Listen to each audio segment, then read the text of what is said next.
Cooking চ্যানেলে আপনাদের সবাইকে স্বাগত। সামনেই আসছে গণেশ চতুর্থী, আপনারা চাইলে এই রেসিপিটা বাড়িতে বানিয়ে নিতে পারেন। তাহলে দেখুন বন্ধুরা, আমি কিভাবে এই রেসিপিটা তৈরি করছি।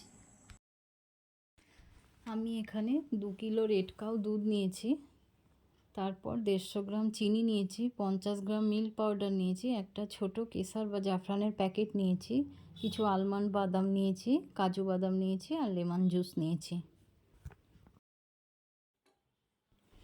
তারপর আমি গ্যাস অন করে কড়াইটা বসিয়ে দিলাম। এরপর আমি 1 কিলো দুধ কড়াইতে ঢেলে দিলাম। আমি এখানে নর্মাল টেম্পারেচারে রাখা দুধই ব্যবহার করেছি, আপনারাও সেটাই করবেন। ফ্রিজে রাখা দুধ কখনোই ব্যবহার করবেন না। দুধটা ঢেলে দেওয়ার পরে দুধটা ভালো করে নাড়তে হবে, না হলে তলায় লেগে যাওয়ার সম্ভাবনা থাকে। আমি ভালো করে দুধটাকে নেড়ে দিলাম। দুধটা ভালো করে নেড়ে নিয়ে আমি এখানে কিছুক্ষণের জন্য ঢেকে দেব। ঢাকনা সরিয়ে আমি আবার ভালো করে নেড়ে নেব। আমার দুধটা ফুটে উঠেছে, আমি এখন গ্যাসের ফ্লেমটা অফ করে দিয়েছি। গ্যাসের ফ্লেমটা অফ করে দিয়ে অল্প অল্প করে লেমন জুসটা মিশিয়ে নেব। আপনারা এখানে লেমন জুসের পরিবর্তে ক্যালসিয়াম ল্যাকটেট অর্থাৎ ছানা কাটার পাউডার বা ভিনিগার বা লেবুর রস বা টক দই দিয়েও ছানা কাটাতে পারেন। আমি এখানে লেবুর রস দিয়েই ছানাটা কাটিয়েছি। আমার ছানাটা হয়ে গেছে, আমি আবার এখন একটা ছাকনার মধ্যে ছানাটা ছেঁকে নিলাম।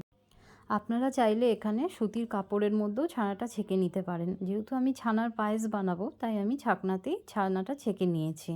ছানাটা ছেঁকে নেওয়ার পরে নর্মাল টেম্পারেচারে রাখা জল দিয়ে 2-3 বার করে ছানাটা ধুয়ে নিতে হবে, কারণ ছানার মধ্যে যে লেবুর রস বা ভিনিগার দেওয়া থাকে সেটা দুধে যখন দেওয়া হবে ছানাটা তখন ফেটে যেতে পারে। ছানাটা ভালো করে জল ঝরিয়ে আমি এদিকে রেখে দিয়েছি। অপর দিকে আমি একটা কড়াই বসিয়ে দিয়েছি। গ্যাস অন করে আমি 1 লিটার দুধ ঢেলে দিয়েছি। দুধ ঢেলে দেওয়ার পরে ভালো করে দুধটা মিশিয়ে নাড়তে হবে, যাতে তলায় লেগে না যায়। কিছুক্ষণের জন্য আমি ঢেকে দিলাম। ঢাকনা সরিয়ে আবারও আমি নেড়ে নিচ্ছি। দুধটা যাতে ফুটে গাঢ় হয়ে আসে, তার জন্য আমি কিছুটা মিল্ক পাউডার এখানে দিয়ে দিলাম। মিল্ক পাউডারটা দিয়েও ভালো করে নাড়তে হবে।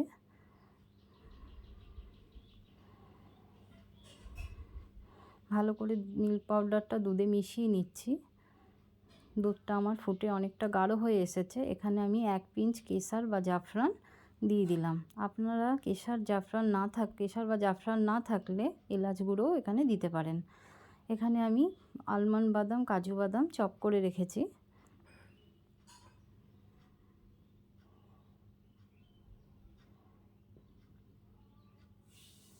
আমার দুধটা ফুটে অনেকটাই গাঢ় হয়ে এসেছে।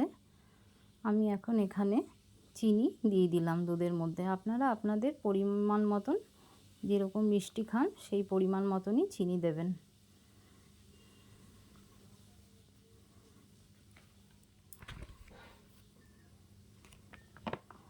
আমি এখানে আলমন্ড বাদাম, কাজু বাদামের যে চপ করে রাখা সেটা আমি দিয়ে দিলাম।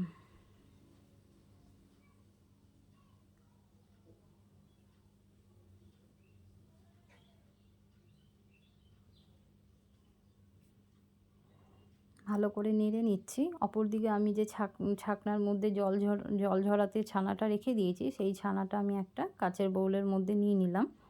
ভালো করে যেহেতু ছানাটা দলা হয়ে আছে, সেই ছানার দলাটা একটা প্যাচুলার সাহায্যে ভালো করে ঝরঝরে করে নিতে হবে। আমি ভালো করে ছানাটাকে মিশিয়ে ঝরঝরে করে নিচ্ছি।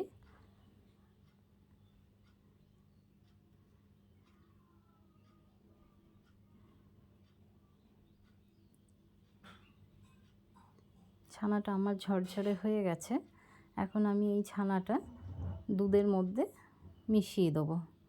ছানাটা দুধে মিশিয়ে দেওয়ার পরে 1-2 মিনিট মতন ফোটাবো, তাহলেই আমার ছানার পায়েসটা রেসিপিটা কমপ্লিট হয়ে যাবে।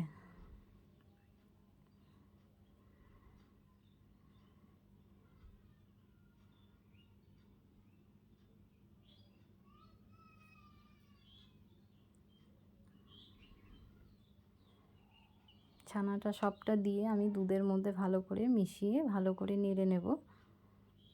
যাতে ভালো মতন মিশে যায়।